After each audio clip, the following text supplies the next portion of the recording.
2년을 다녀야 합니다.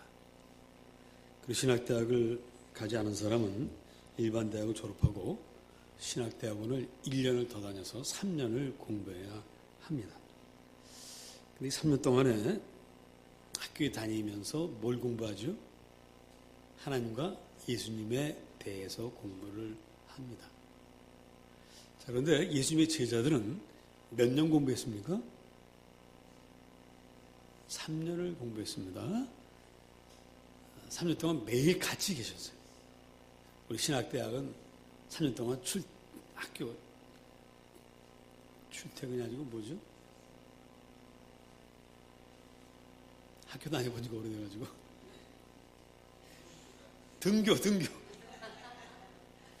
등하교를 하죠. 등하교를 3년 하는데 예수님 제자들은 숙식이에요. 기숙학원. 그리고 우리는 예수님에 대해서 공부하지만 그 예수님의 제자들은 예수님을 공부하죠. 예수님과 함께 먹고 마시고 그 말씀을 듣고 그분의 잠버릇 세수할 때 어떻게 하시는지 하여튼 한 일거수일투족을 다 보면서 배웠습니다. 그러니까 오늘 우리 목사들이 배운 거에 비하면 이 3년은 굉장한 거예요. 우리가 예수님의 제자들이 배운 거를 등하교 하면서 배우면 한 20년은 걸리지 않을까 싶어요. 그런데도 우리 주님은 오늘 말씀하시기를 내가 너희들에게 가르칠 것이 아직도 많다고 했어요. 미처 다 가르치지 못해서 이제는 내가 가는 대신에 성령을 보내서 그가 너희를 진리 가운데로 인도하게 하겠다고 하십니다. 자, 그렇다면 성령님이 가르친다는 게 그럼 뭘까? 자, 오순절날 성령님이 강림하셨습니다. 강림하실 때 그 제자들에게 충만해서 제자들이 전부 막 외국어로 설교를 했어요. 그 중에 이제 베드로가 사람들이 많이 모이는 곳으로 나갔습니다. 그래서 수많은 사람들 앞에서 설교를 시작했어요. 그 숫자가 얼마나 많았는지 그 설교를 듣고 예수를 믿기로 한 사람만 몇 명이었느냐 하면 3,000명이었어요. 그게 적어도 3,000명 이상이 모인 곳에서 설교를 합니다. 그러면 성령님이 와서 가르치시니까 예수님께 배운 거 말고도 새로운 거를 말해야 되겠죠? 그런데 베드로의 설교 내용을 들어보면 달라진 게 없어요. 새로운 게 없어요. 그냥 유대인들이 다 알고 있는 구약의 내용들이었습니다. 오히려 유대인들을 짜증나게 하고 분노하게 하는 소식만 전했습니다. 너희들이 붙잡아서 십자가에 못 박은 사람 있지? 예수라고 있지? 그 예수가 이놈들아 바로 하나님의 아들이었어. 그분이 그리스도야. 이 얘기를 했어요. 그러니 듣는 사람들이 얼마나 화가 나겠습니까? 그러니까 성령님이 새로운 걸 가르치지 않았습니다. 그런데 놀라운 건 이 새로운 것도 하나도 없고 오히려 짜증나게 했던 이 소식을 듣고 그 중에서 그날 예수 믿기로 한 사람이 결신자가 몇 명이었다고요? 3,000명이었다는 거예요.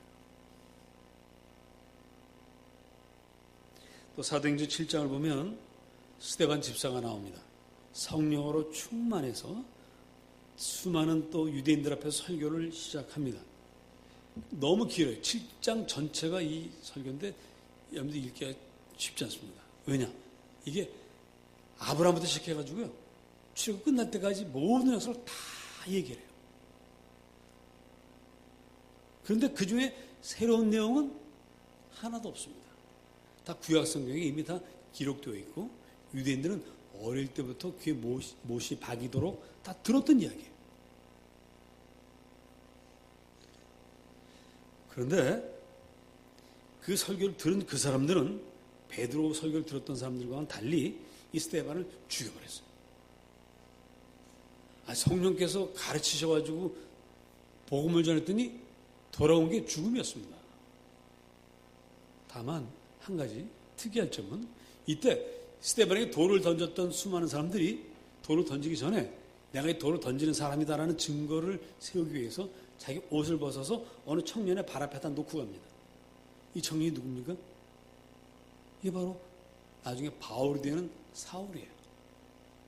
그리고 그때 그 스데반의 죽음을 당연하게 여겼던 이 사울이 나중에 변화돼서 하나님의 사람 사도가 됩니다. 그러니까 베드로가 설교할 때는 그 자리에서 다 회심을 했는데 스데반이 설교할 때는 그 자리에서 오늘 돌을 던졌어요. 그런데 그 중에 한 사람은 나중에 변화됩니다. 그러니까 이 성령의 역사, 성령의 가르침을 받아서 증거하는 것이 이렇게 역사도 나타나기도 하지만 너무 또 늦게 나타나기도 하는 거죠. 자, 어쨌든 다 아는 내용을, 그것도 듣기 싫은 내용을 들었는데 그 마음이 바뀌고 인생이 극적으로 뒤집힌 까닭이 뭘까? 이 3,000명이나 되는 사람이 그 자리에서 결신하게 된 이유는 뭘까? 자, 우리 오늘 말씀 13절 읽어보십니다. 요한복음 16장 13절 말씀.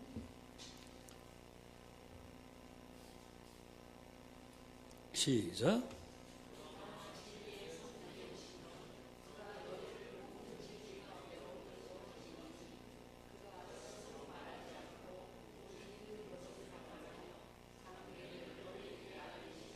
아멘.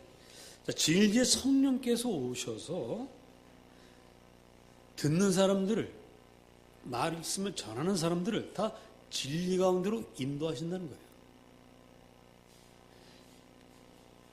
그러다 보니까 옛날에 알고 있었던 그 다 말씀들이 이제 어디로 모이게 되냐면 진리로 모이게 돼요. 진리가 누구시죠? 요한복음 14장 16절에서 주님께서 말씀하시기를 내가 곧 진리요 생명이요 길이요. 주님께로 다 인도해 가는 거예요. 아, 우리가 구약시대에 알았던 그 말씀들이 다 예수님을 향한 것이구나 하는 것을 깨닫게 됩니다. 그래서 베드로의 설교를 듣던 사람들이 그럼 그때 그 구약의 말씀들이 바로 예수 그리스도를 말씀하시는 것이었구나 하는 것을 깨달았어요. 그래서 우리도 예수를 믿자 해서 3,000명이나 되는 사람이 한꺼번에 개종을 하는 거예요. 결신하는 거예요. 오늘 우리 역시 마찬가지입니다. 우리도 매주 듣는 설교 말씀이 여러분 새로운 게 있습니까? 결론은 항상 뭐예요? 예수 그리스도죠. 결론은 항상 예수 그리스도. 무슨 말씀을 하든지 결론은 예수 그리스도입니다. 새로운 게 없어요. 게다가 제가 설교하기 위해서 택한 이 본문 해마다 새로 쓰여집니까? 지금 몇천 년 동안 똑같습니다. 몇천 똑같고요. 제가 설교하는 설교 본문은 우리 전 교회적으로 교회력이라고 하는 교회 달력이 있습니다. 그 교회 달력에 매주 설교할 본문이 정해져 있어요. 그게 교회력에 의해서 하는 설교인데 3년 동안 매주 바뀝니다. 그 3년이 지나면 다시 또 시작해요. 그러니까 여러분들은 3년마다 매주 똑같은 본문에 의한 설교를 듣는 거예요. 이거는 로마 카톨릭이나 우리 감리교나 장로교나 다 똑같습니다. 교회력을 택한 교회는 그래서 모두가 다 공교회예요. 이번 주에 저기 성당 가서 설교 들어보세요. 요한복음 16장 12절 15절로 지금 신부님도 설교를 하고 있고요. 장로교도 그렇게 합니다. 물론 이제 자기 개인의 개성에 따라서 하는 교회는 조금 다르겠습니다만은 일반적으로 교회력을 따르는 교회는 다 같아요. 그러니 여러분 새로운 설교 들을 생각하지 마세요. 제가 하는 설교 3년마다 보시면 설교 원고가 똑같습니까? 똑같지는 않습니다. 제가 3년마다 설교하지만 이 본문 갖고 3년 전 설교 본문 가지고 설교하진 않아요. 왜 그렇게 할 수 있죠? 성령께서 진리로 인도하시기 때문입니다. 성령께서 시대와 상황과 그 문화에 따라서 다르게 적용을 하시기 때문에 똑같진 않아요. 그러나 기본은 같습니다. 여러분 설교를 들을 때도요, 어떤 때는 감동이 막 몰려올 때도 있지만 어떤 때는 그냥 맹숭맹숭할 때가 있습니다. 다른 옆에 사람은 막 은혜 받고 감동받는데 나는 그냥 전혀 그렇지 않을 때가 있습니다. 왜? 성령의 감동이 다 그때그때 다르기 때문에 그렇습니다. 그래서 모든 건 다 성령께서 하시는 거예요. 그래서 베드로 설교를 듣고 어떤 이들은 한꺼번에 회심하게 되는 것입니다. 그런데 문제는 뭐냐면 이 성령의 인도하심을 따라서 진리로 가면 갈수록 우리의 삶에 위험이 생길 수 있다는 거예요. 때로는 목숨을 잃을 수도 있다는 것입니다. 자, 베드로가 설교했을 때 3,000명이 회개하기도 했지만 반대로 그 설교 때문에 베드로가 감옥에 붙잡혀갑니다. 스데반이 성령의 감동을 받고 예수의 복음을 증거했습니다. 그런데 그렇게 했기 때문에 돌에 맞아 죽었습니다. 성령의 감동을 받아서 진리를 가르치는 것은 위험해요. 사실은 위험합니다. 세상에서도요, 진실을 말하면 오히려 박해받을 수 있어요. 이 진리를 때문에 감옥에 갇히고 죽는 사람들도 세상에 있습니다. 기독교도 마찬가지예요. 구약 성경에 보면 하나님의 복음을 말씀을 대신 증거했던 선지자들 가운데 돌에 맞거나 감옥에 갇히거나 죽은 사람들이 많이 있습니다. 신약 시대라고 해서 달라지지를 않습니다. 왜 그렇습니까? 성경을 민덕하면서 이 진리는 다 덮어버리고 성경을 자기 돈벌이를 위해서 자기 이익을 지키기 위해서 악용하는 사람도 있습니다. 예수님 당시의 대제사장 바리새인들이 그런 사람들입니다. 또 종교개혁자들은 어땠냐 하면 체코에는 얀 후수라는 그 훌륭한 종교개혁자가 있습니다. 이분이 그 당시 로마 가톨릭의 그 부정부패로 고발했어요. 너 이제 그만 떠들어라. 경고했습니다. 계속 떠들었습니다. 나중에는 이단으로 몰아가지고 화형시켰어요. 그리고 존 칼빈이라고 하는 루터와 대등하게 종교개혁을 이루었던 이 존 칼빈은 프랑스 사람입니다. 근데 이 사람이 어디 가서 일을 했느냐? 스위스 제네바 가서 일했어요. 왜?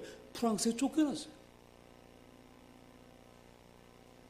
루터도 종교개혁, 그분은 어마어마한 종교개혁을 한 것도 아닙니다. 그냥 그 당시 로마 카톨릭의 잘못에 대해서 비판한 것도 아니에요. 질문했어요. 95개 조항에다 써서, 큰 종에다 써서 이건 왜 그렇습니까? 왜 그렇습니까? 물어본 거예요, 그냥. 그걸 이제 성당문에 딱 붙여놨어요. 비텐베르크 성당문에 붙여놨어요. 근데 사람들이 그걸 보면서 정말 왜 이러지? 왜 이러지? 왜 이러지? 그러니까 그거 띄라고. 대답도 안 했는데 왜 이걸 왜 띱니까? 그때부터 시작돼가지고 루터가 핍박을 받습니다. 그래서 마침내 도망을 가죠. 그 작센이라는 곳에 도망가서 거기 프리드리 선제오라는 사람에게 보호를 받으면서 겨우겨우 살아납니다.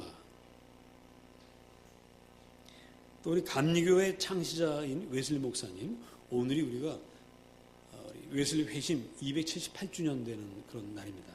그래서 오늘 3부 예배에는 3부에 뭐가 되어 있죠? 주보에 보면 웨슬리 회심 기념 주일 예배가 있습니다. 오늘 그런 날이에요. 278년 된 날인데 이 웨슬리 목사님은 원래는 성공의 신부님이세요. 성공의 신부님은 신부님이긴 하지만 그렇게 부르긴 합니다만 우리말로 이분들은 결혼하죠. 성공의 목사님들은 다 결혼합니다. 웨슬리도 성공의 목사님이에요. 그런데 이분이 1738년 5월 24일 회심을 경험합니다. 그리고 정말 이 복음을 가난한 사람들에게도 전해야 되겠다고 결심을 했어요. 당시 영국은 산업혁명이 막 시작됐던 때이기 때문에 이 농촌에서 도시로 몰려나와가지고 아주 가난하고 비참하게 사는 사람들이 참 많았습니다. 그런 사람들에게 복음을 전했어요. 근데 이 사람들이 교회를 안 와. 왜? 먹고 살기도 힘들고 옷도 더럽고 비참하니까 교회를 안 와요. 그러니까 외식을 찾아갑니다. 시장으로 찾아가고 공장으로 찾아가고 운동장으로 찾아가고 들판으로 찾아가요. 술집도 찾아갑니다. 술집 가서 전도했어요. 그랬더니 성공회에서 불러요. 여보시오. 설교를 아무 데서나 하면 됩니까? 하나님의 말씀을 거룩한 교회에서만 해야지. 그래서 외신의 목사님이 아니 예수님이 회당에서 교회 설교하신 건 맞지만 예수님도 들판으로 언덕으로 호숫가로 가서 설교하지 않으셨습니까? 전 이 일을 그만둘 수 없습니다. 계속했어요. 그래? 그럼 이제 당신 성공의 목사 아니야 하고 내쫓았어요. 그래서 감리교가 생겨난 거예요. 감리교는 만든 게 아닙니다. 그 복음 삶 속으로 뛰어들어가는 그분들이 하다 보니까 할 수 없이 선고해서 쫓겨나 자기들끼리 모이다 보니까 감리교회가 되는 거예요.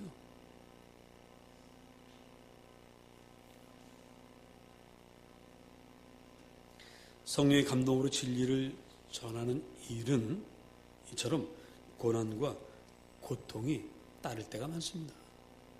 그 심지어는 죽기도 합니다.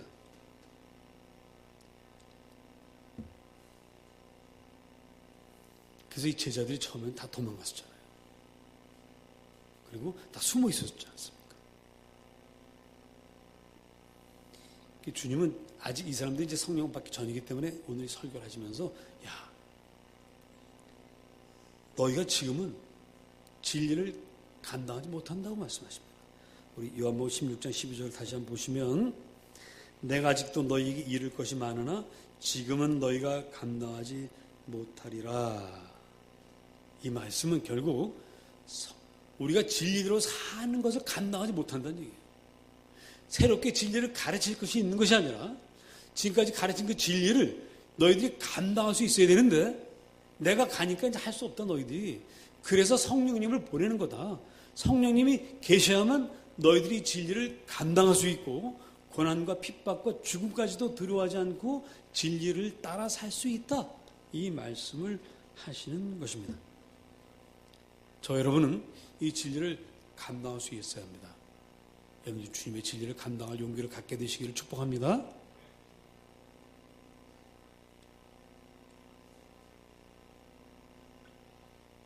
자신 있게 아멘 크게 하기가 좀 어렵죠. 네, 고난과 고통과 죽음도 혹 있을지 모른다고 하니까 괜히 크게 아멘 했다가 나한테 오면 어떡해요? 작게 해야 나는 비켜가지 않겠습니까? 자, 그렇지만 여러분 생각해 봅시다. 우리 진리를 감당하지 못해서 진리가 밟히고 땅에 묻히고 그리고 거짓, 불의, 부패만 가득한 세상이라면 당분간은 여러분이 살 수 있을지 모르지만 길게 보면 살 수가 없죠.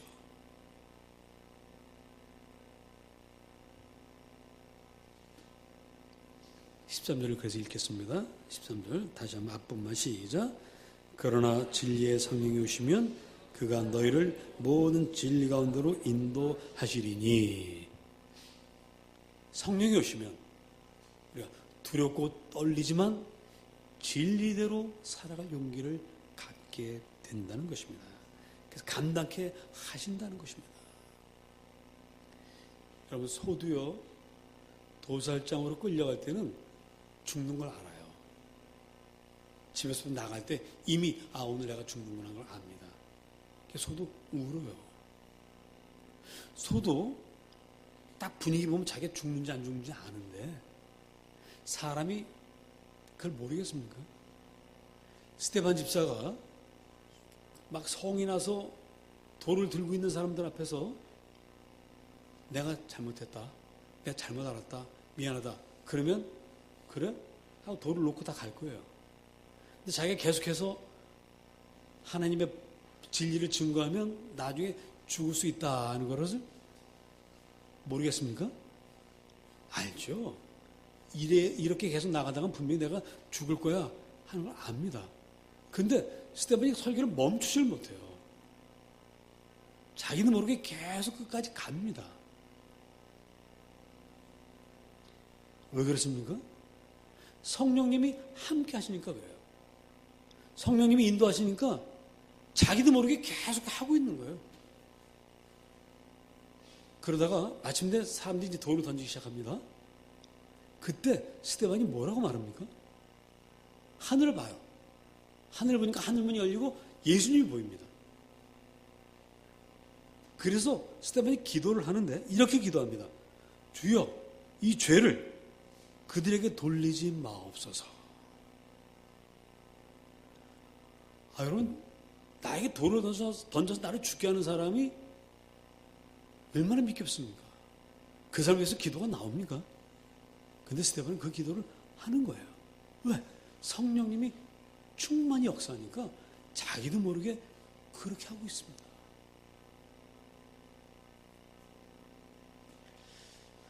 참 대단합니다. 정말 어떻게 보면 참 멋있기까지도 해요. 이야, 저렇게까지 하는구나. 여러분도 그렇게 살 수 있기를 주님의 이름으로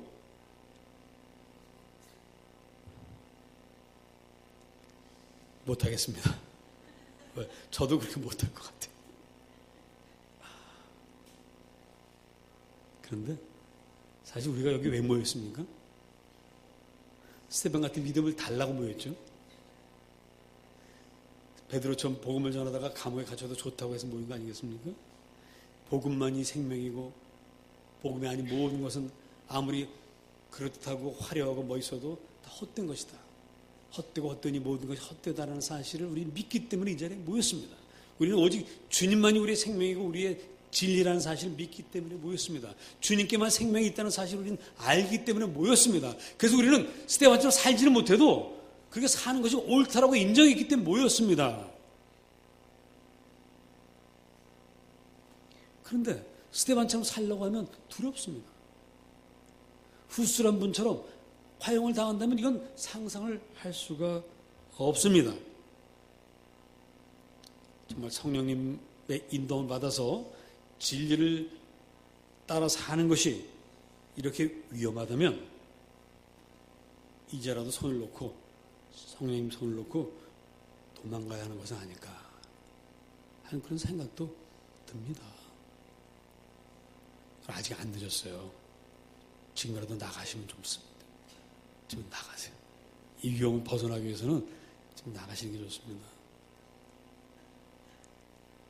자, 늘 그럴 수가 없죠. 왜? 진리신 예수님이 없으면 세상살이가 다 헛된 것임을 알기 때문에 그렇습니다. 억만금을 모아놨어도요, 예수님 모르면 그 억만금이 소용이 없더라고요. 오히려 근심, 걱정거리만 되지 위로하지 못해요. 죽음이 두려워요. 그러나 저 여러분은 할 일 다 하신 분들은 언제라도 주님이 불러가시면 아멘, 감사합니다라는 신앙을 갖고 있습니다. 왜? 우리는 영생할 것을 알기 때문에. 그러니 이 진리를 놓고 어디 다른 데 갈 데가 없습니다. 이 진리 따라가는 것이 위험하고 어렵지만 그렇다고 이걸 놔두고 갈 곳이 없습니다. 어떻게든 끝까지 이 진리를 붙들고 가야만 합니다. 이제 어떻게 하면 좋을까요? 여러분, 박물관을 가보셨죠? 박물관에 가면 뭘 봅니까? 옛 사람들의 그 썼던 뭐 수저, 밥그릇, 또 뭐 가마, 또 금비녀, 뭐 온갖 것들 다 봅니다. 옛날에 그런 것들을 이렇게 늘어만 넣었는데 요즘은 또 가보면 생활사 박물관 이런 데 가면 인형을 만들어 놔가지고요. 그 안에서 불도 떼고 뭐 바느질도 하고 다 하고 있어요. 처음에 저 갔을 때 진짜 사람이 와서 그 알바 하는 줄 알았어요. 근데 보니까 인형이더라고요.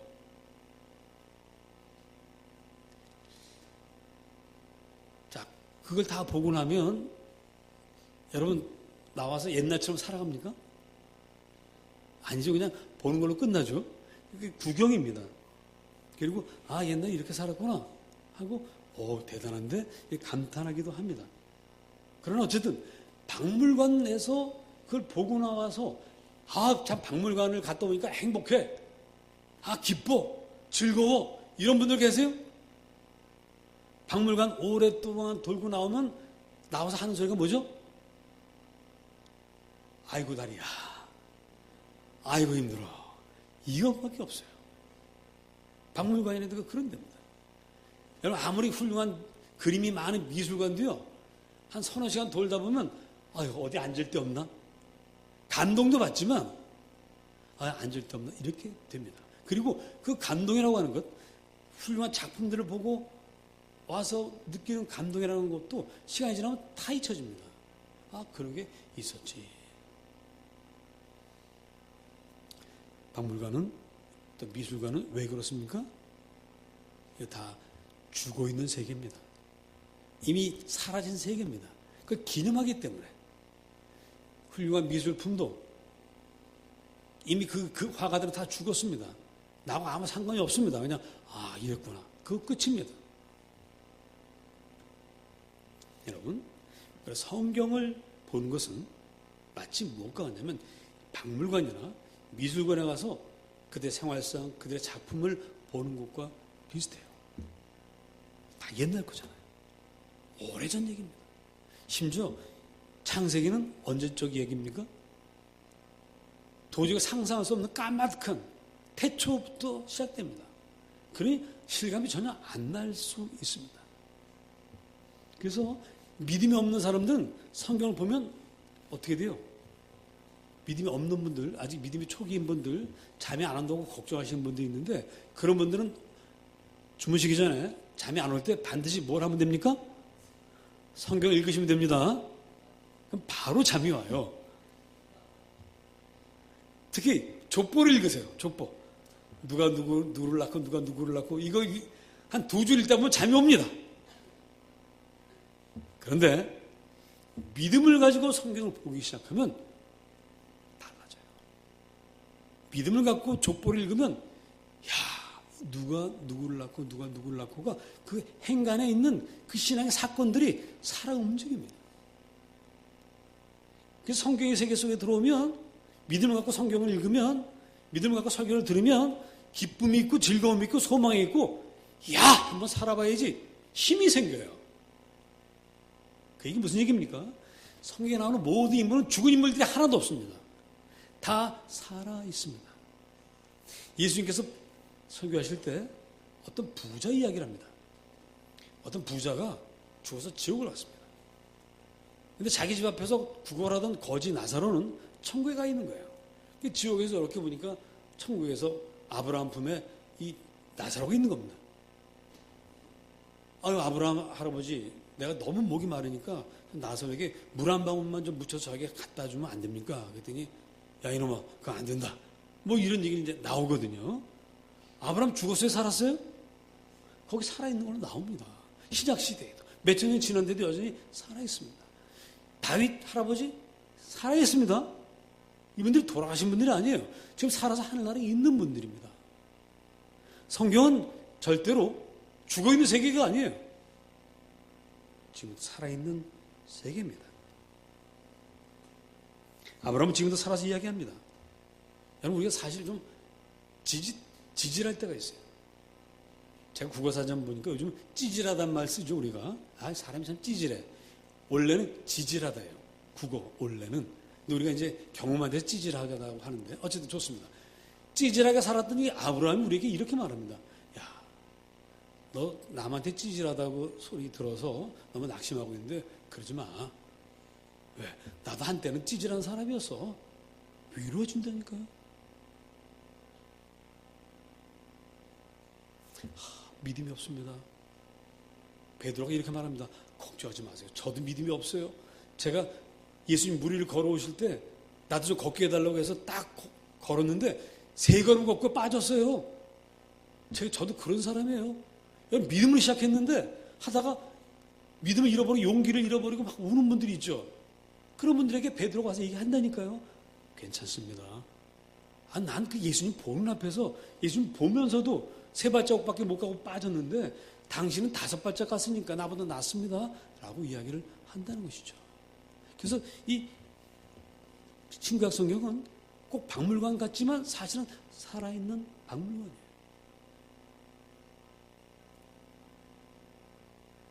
진리는 머리로 이해하고 깨닫는 것이 아닙니다. 진리는 생명입니다. 그래서 진리를 따라 살면 구약의 모든 인물이 우리 가운데 살아있고요. 나도 살아서 주님과 함께 삽니다. 주님 나를 통해서 역사하십니다.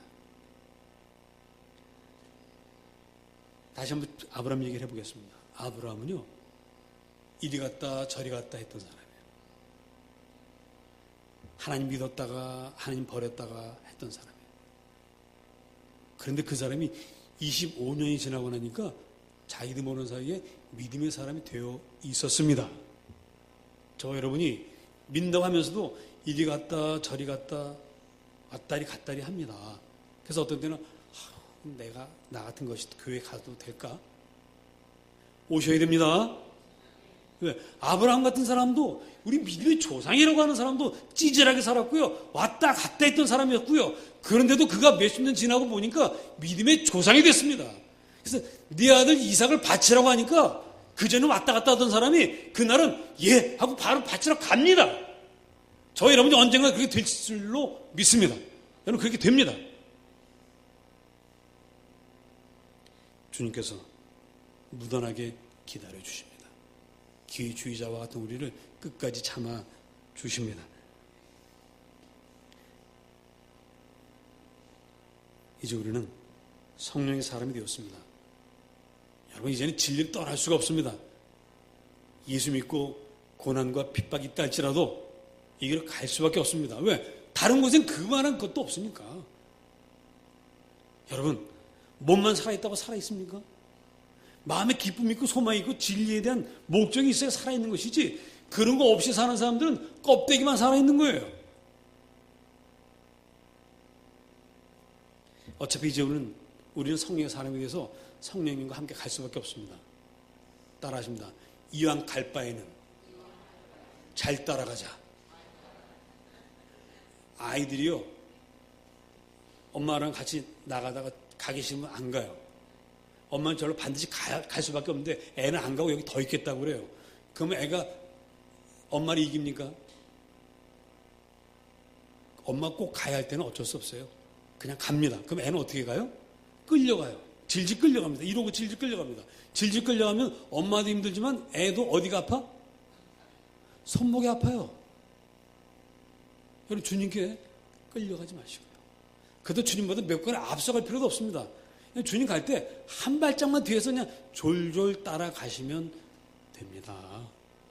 진리를 따라 사는 거 어마어마한 일이 아닙니다. 여러분 제발 교만하지 마세요. 여러분이 무슨 스테반인 줄 아세요? 여러분이 무슨 얀 후스인 줄 아십니까? 제가 무슨 칼빈입니까? 아유, 저는 그런 영광을 받을 그릇이 안 됩니다. 주님께서 말씀하십니다. 감당할 시험 외에는 허락하지 않는다고 하셨습니다. 그러니 여러분, 주님 뒤를 열심히 따라가십시다. 우리가 받아야 될 고난이라고 하는 건 감당할 수 있는 것밖에 없습니다. 성령께서 여러분 오늘도 인도하십니다. 주님과 함께 한 걸음 한 걸음 잘 갑시다. 기도하겠습니다. 말씀